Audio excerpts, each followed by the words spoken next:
I'm Rain, I'm 21 years old. I'm a sex worker and an artist on the side. My name's Peter. I'm a 30-year-old cis male. I'm Josh Lee. I'm 24 and I am a teacher and an artist. I am an agender pansexual person. I primarily am attracted to male-presenting individuals. I'm bisexual, which means I'm attracted to two or more genders. And I'm also transmasculine non-binary, which means I don't identify strongly with either gender, but I lean more masculine. Agender means that I'm apathetic about my gender. I don't know what it feels like to be a boy or a girl. I'm just neither. I'm nothing. And pansexual means that I am attracted to people regardless of gender identity or gender assigned at birth. So I like everyone, basically.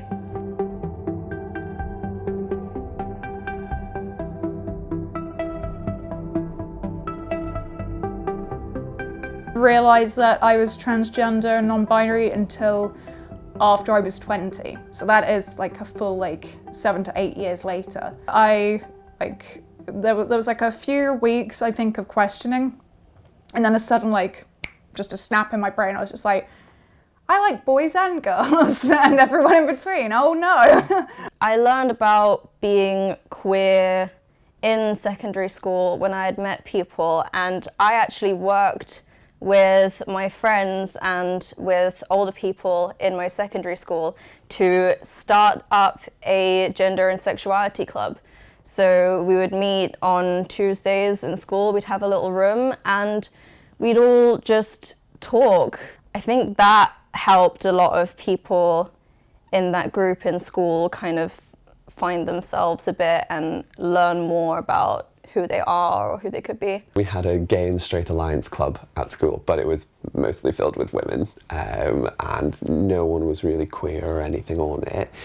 The first sort of contact I really had in that way was later in school, and when I came out, people tried to make a bit of contact with me, but it wasn't really a big part of who I was then. With everything that's happening in school, it was just a part of it.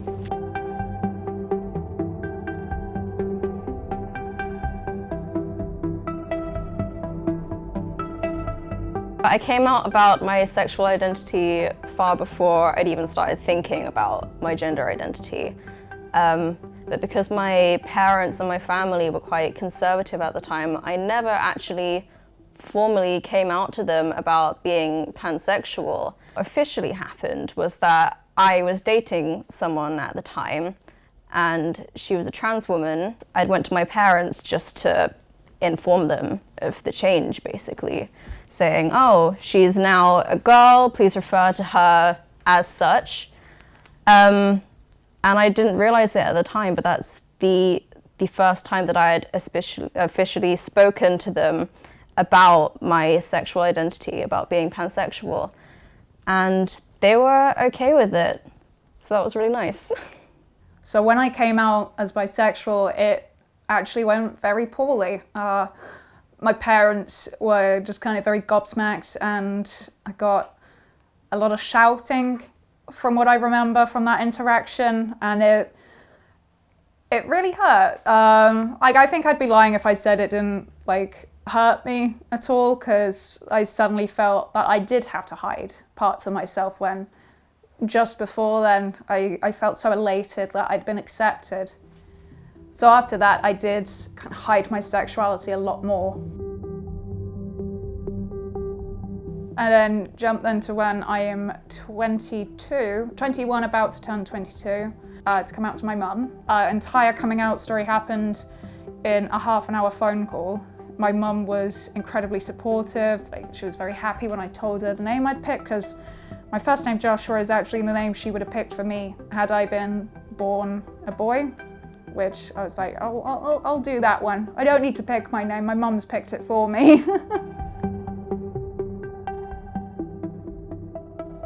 I came out to my mother while we were having an argument. So I came out in anger. I was saying, well, fine, I'll talk to you, I'll tell you things, but I'm going to say it, and then like I don't want to talk about anything anymore, and I just want to be done. So my mother's saying, fine, well, what is it? And I said, well, you know what, I'm gay, and typical teenage strop, and then my mother coming back to me saying, well, we knew you were gay. It's like, and then finishing with, well, I knew you knew I was gay, and then storming off. I think after I came out, I didn't have a single negative reaction. In fact, my binder that I'm wearing now was actually crowdfunded by my friends on Facebook. I'd mentioned that I wanted one, and I posted a link to the one that I wanted, and then people just started sending me money to get it. So that was really affirming for me. I think I would have felt a bit more confident to experiment with how I expressed myself, and I felt a little less conservative about how I have to be in myself, especially during like the years where I was living at home and with parents. And it did like speed up the process, like I said, having that freedom to have my own space, my own wardrobe.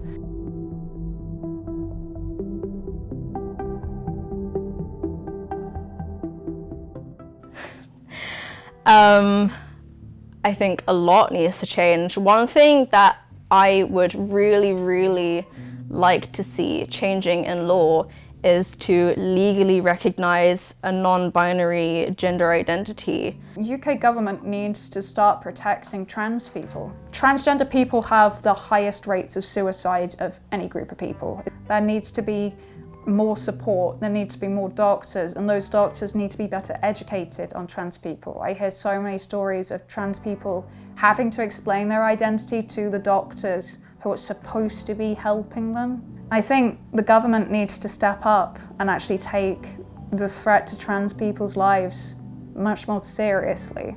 I really think that we need to push for more education. I think, the best place to start is with the young people in school, even in primary school, and just telling them that there isn't just one option for them. If you can change how people are educated, you change how they view things, you change how they see people walking down the road, and they wouldn't be so fast to try to, criticize or change the way people are trying to live.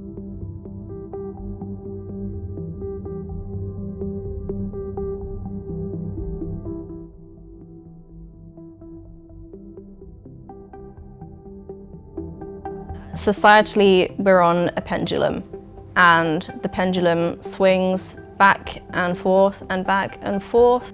And right now, we're starting to get a pushback. It's becoming legally more difficult to live as an LGBTQ person. But I think when it pushes back, the pendulum is going to swing again. And we are going to get there. And when it swings to the other side, it's going to swing just that much further than it is now. And I think it's going to get better. I am hopeful. As much as I am disheartened by the present, I am hopeful because I see how much stuff has changed for the better. So I think coming out will be easier for people to start making those connections in their head and know that they are normal and that they are valid and that they should feel comfortable talking to people about it. I'm optimistic. The world is changing even in small ways. People are starting to have preferred gender pronouns on emails, on social media platforms. So it's definitely something there's a force of change happening. I'm optimistic that we'll get to a point where almost you won't need to come out because or there won't be an act of it. It will have been just a gradual part of who you are, how you grow up, and how you just have conversations with the people around you and that you care about, that more natural and fluid, which is, that's what heterosexuals have. You never have to say that you are attracted to people of the opposite sex. I'm not quite sure it'll happen in 5 years, but I don't think we're too far off.